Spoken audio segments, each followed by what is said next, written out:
అందరికీ నమస్కారం. AP CM Chandrababu Naidu గారి లండన్ టూర్ అయితే కంప్లీట్ అయింది. అయితే ఇప్పుడు ఈ టూర్ మీద అనేక భిన్నాభిప్రాయాలు వ్యక్తం అవుతున్నాయి.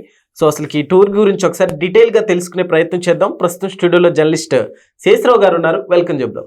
Hello sir. హలో. ఏంటి సార్ ఇప్పుడు ఈ టూర్ మీద అనేక భిన్నమైన అభిప్రాయాలు వ్యక్తం అవుతున్నాయి, ఏంటి అసలు? ఇప్పుడు చంద్రబాబు నాయుడు గారు ఆంధ్రప్రదేశ్ ముఖ్యమంత్రి, ఆయన పర్సనల్ టూర్ వెళ్ళారు. పర్సనల్ టూర్ వెళ్ళేటప్పుడు రివీల్ చేయాల్సిన అవసరం లేదు. ఫస్ట్ ఆఫ్ ఆల్ ఇది ఆయన టూర్ షెడ్యూల్ కు సంబంధించినటువంటి వివరాలు ఇవ్వాల్సినటువంటి అవసరం లేదు. అవును, వాళ్ళ ఫ్యామిలీ మెంబర్స్ అందరూ కలిసి ఇయర్లీ ట్వైస్ లేదా వన్స్ విదేశాలకు వెళ్ళేటువంటి ఒక అలవాటు వాళ్ళకు ఉంది గత కొన్ని సంవత్సరాలుగా.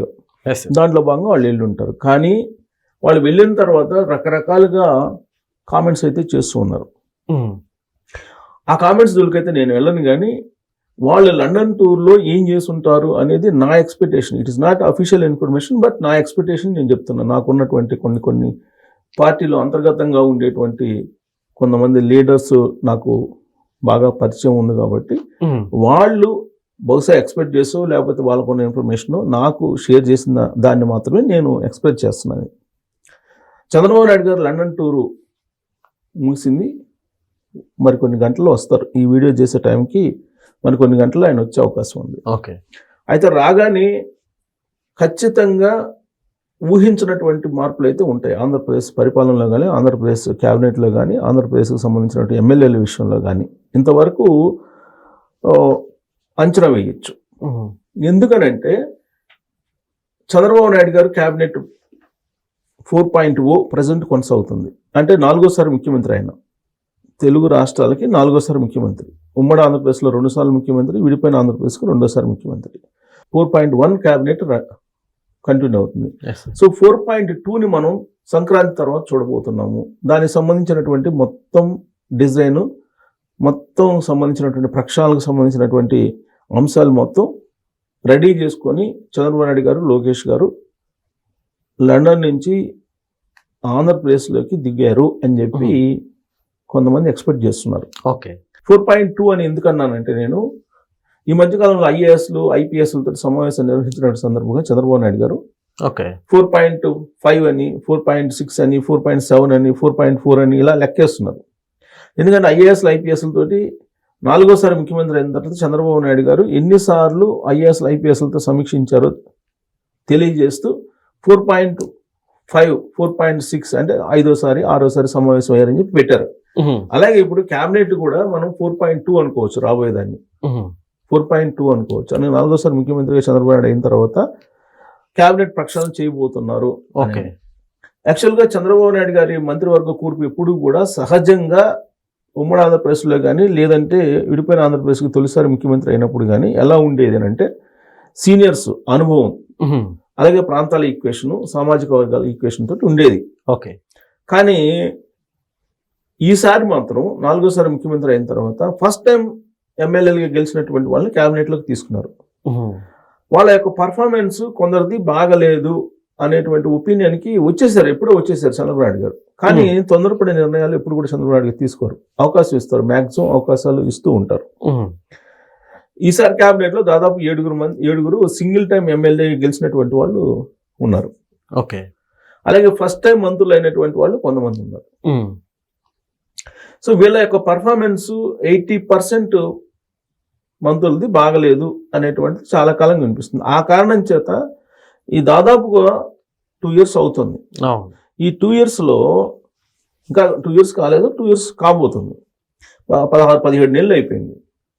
ఈ 17 నెలల్లో ఏవైనా సరే ఈ ప్రభుత్వం మీద నెగిటివ్ ఇంపాక్ట్ ఏదైనా ఉంది, పబ్లిక్లో నెగిటివ్ ఉంది, లేదంటే పబ్లిక్లో అసంతృప్తి ఉంది అని అంటే కేవలం కొంతమంది ఎమ్మెల్యేలు, మంత్రులు వ్యవహరిస్తున్నటువంటి తీరు కారణంగానే అనేది తాజాగా వచ్చినటువంటి సర్వేలు చెప్తున్నటువంటి సారాంశం. అలాంటప్పుడు చంద్రబాబు నాయుడు గారు వాళ్ళని కంటిన్యూ చేస్తారా? ఇప్పుడు ఎమ్మెల్యేలు అంటే 5 years తర్వాత వాళ్ళని ఏం చేయలేరు. ఆ ఎమ్మెల్యేలని మార్చాలంటే ఇప్పుడు మార్చలేరు. పోనీ సస్పెండ్ చేయాలంటే సస్పెండ్ చేయలేరు. ఒకవేళ ఎలాంటి యాక్షన్ తీసుకోవడానికైనా ఏమైనా తీసుకోవడానికి ఉంటుందా సార్ వాళ్ళ మీద? ఎమ్మెల్యేల మీద యాక్షన్ తీసుకోవడం అంటే సస్పెండ్ చేయాలి, లేదంటే వాళ్ళని కట్టడి చేయాలి. సస్పెండ్ అయితే చేయలేరు. చంద్రబాబు గారి నైజం అది, సస్పెండ్ చేయలేరు. తీవ్రమైన చర్యలు కూడా తీసుకోరు ఆయన. కాకపోతే ఈ మధ్య కాలంలో అబ్జర్వ్ చేస్తే కనుక కొంతమంది ఐఏఎస్ఎల్ని సెలెక్ట్ చేసి సీనియర్ ఐఏఎస్ని ఎవరైతే ఎమ్మెల్యేలు పర్ఫార్మెన్స్ బాగలేదో లేదా మంత్రుల పర్ఫార్మెన్స్ బాగలేదో వాళ్ళ నియోజకవర్గాల్లో వాళ్ళ జిల్లాల్లో పరిపాలనకు సంబంధించినటువంటి పవర్స్ అన్ని కూడా అధికారులకి ఇచ్చేస్తున్నారు. అధికారుల పర్యవేక్షణ పెడుతున్నారు. ఇవ్వటం అంటే పర్యవేక్షణ పెడుతున్నారు. ఓకే, వాళ్ళ పర్యవేక్షణలో మొత్తం అప్ టు మార్కు పనులన్నీ జరిగేలాగా, తర్వాత ఎవరైనా సరే పబ్లిక్ వచ్చి సమస్యలు తెలియజేస్తే కనుక ఆ సమస్యలు పరిష్కరించేలాగా సమాంతరంగా ఒక టీంని ఏర్పాటు చేసి సీఎం ఆఫీస్ నుంచి రన్ చేయబోతున్నారు అనేది గత కొంతకాలంగా వినిపిస్తుంది. ఆ విధంగా చేస్తారు తప్పితే ఇప్పటికిప్పుడు ఎమ్మెల్యేల పనితీరు బాగలేదు కాబట్టి వాళ్ళని సస్పెండ్ చేయటం లేదంటే వాళ్ళని తీసివేయటం జరగదు. ఓకే, కాబట్టి వాళ్ళని కట్టడి చేసేందుకు వాళ్ళకి సమాంతరంగా ఒక యంత్రాంగాన్ని నియమించుకున్నారు. ఎందుకు? అంతిమంగా ప్రజలు తీర్పు ఇవ్వాలి. ప్రజలకి అసంతృప్తి కలిగిన, ప్రజలకు ఇబ్బందులు కలిగిన తీర్చాల్సినటువంటి వాళ్ళు ఎవరు? ఎమ్మెల్యేలు. కానీ వాళ్ళు అందుబాటులో లేనప్పుడు, ప్రజా సమస్యలు తీర్చినప్పుడు అల్టిమేట్గా ప్రభుత్వం మీద ప్రభావం పడుతుంది. రిజల్ట్ ఎలా ఉంటుంది రాబోయే ఎన్నికల్లో? ఆ విధమైన అసంతృప్తి ఉంటే చంద్రబాబు నాయుడు గారికి తెలుసు. అందుకే చంద్రబాబు నాయుడు గారు సమాంతరమైనటువంటి ఒక అధికార యంత్రాంగాన్ని ఏర్పాటు చేసి ప్రజా సమస్యలను పరిష్కరించేందుకు ప్రయత్నం చేస్తూ ఉన్నారు. అట్ ద సేమ్ టైం ఎమ్మెల్యేలకు కూడా ఆయా సర్వేల రూపంలో వచ్చినటువంటి సారాంశాన్ని వాళ్ళకి తెలియజేస్తున్నారు. తెలియజేసి మీరు పర్ఫార్మెన్స్ బాగాలేదు, మీ పర్ఫార్మెన్స్ పెంచుకోండి, ప్రజల్లో ఉండండి అని ఇవన్నీ చెప్తూ ఉన్నారు. కానీ వాళ్ళల్లో కొంతమంది పద్ధతి మారటం లేదు. వాళ్ళలో మినిస్టర్స్ కూడా ఉన్నారు. పైగా అనేక ఆరోపణలు ఎదుర్కొంటున్నటువంటి మినిస్టర్స్ ఉన్నారు. 2 మహిళా మినిస్టర్స్ ఉన్నారు. అలాగే రాయలసీమకు సంబంధించినటువంటి 2 మంత్రులు ఉన్నారు. ఉత్తరాంధ్రకు సంబంధించిన 2 మంత్రులు ఉన్నారు. కోస్తాంధ్రకు సంబంధించినటువంటి ఒక మంత్రి ఉన్నారు. ఇతర పార్టీల నుంచి వచ్చినటువంటి వాళ్ళు, క్యాబినెట్ లో ఉన్నటువంటి వాళ్ళు ఉన్నారు. ఇలా రకరకాలుగా ఉన్నారు. సార్, వీళ్ళ పేర్లు మనం తీయకూడదు అంటారా? పేర్లు తీయటం కంటే కూడా ఆల్రెడీ ప్రజలకు కూడా తెలుసు. ఇంతకు ముందే వాళ్ళ మీద ఆరోపణలు వచ్చాయి, పత్రికల్లో వచ్చాయి. ప్రత్యేకంగా మనం చెప్పినందువల్ల వాళ్ళు ఏదో అనుకోవడం తప్పితే ఏముండదు. ఖచ్చితంగా ఒక 8 మంది మంత్రులను అయితే ఖచ్చితంగా మార్చే అవకాశం ఉందని చెప్పి తెలుస్తుంది. ఆ 8 మందిని మార్చకపోతే ప్రభుత్వం ఇబ్బంది పడుతుంది. అంతిమంగా చంద్రబాబు నాయుడు గారి పరిపాలన ఇంతే అనేటువంటి భావన కలిగే అవకాశం ఉంది. మంచి ప్రభుత్వం అంటున్నారు. మంచి ప్రభుత్వం అంటే వైఎస్ఆర్ కాంగ్రెస్ పార్టీకి సంబంధించిన కాంట్రాక్టులకి డబ్బులు ఇవ్వడమా? కాదు కదా. వైఎస్ఆర్ కాంగ్రెస్ పార్టీ కాంట్రాక్టులకి డబ్బులు ఇవ్వడం ఏంటి? అసలు తెలియకుండా, ప్రభుత్వానికి తెలియకుండా, సీఎం ఆఫీస్కి కూడా తెలియకుండా వైఎస్ఆర్ కాంగ్రెస్ పార్టీ వాళ్ళకి డబ్బులు ఇవ్వడం.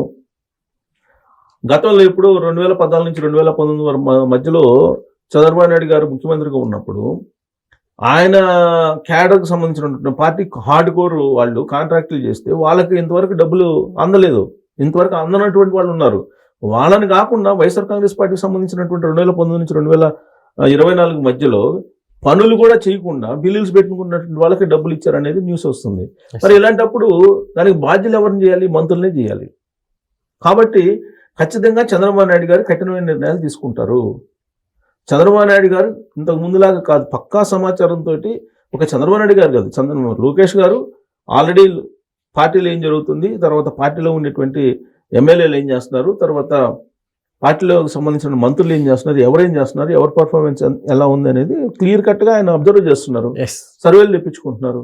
ఇదే కంటిన్యూ అయితే రాబోయే రోజుల్లో ఏం జరుగుతుంది అనేది కూడా ఆయనకు తెలుసు. అందుకే వీళ్ళిద్దరు లండన్ టూర్ వెళ్ళిన సందర్భంగా ఖచ్చితంగా క్యాబినెట్ ప్రక్షాళన, క్యాబినెట్కి సంబంధించినటువంటి కూర్పు గురించి మాట్లాడుకొని ఉంటారు అనేది పార్టీలో అంతర్గతంగా వినిపిస్తుంది. కారణం ఏంటంటే చంద్రబాబు గారు కానీ, లోకేష్ గారు కానీ ఫుల్ ప్లెడ్జ్డ్ పొలిటీషియన్స్ వాళ్ళు.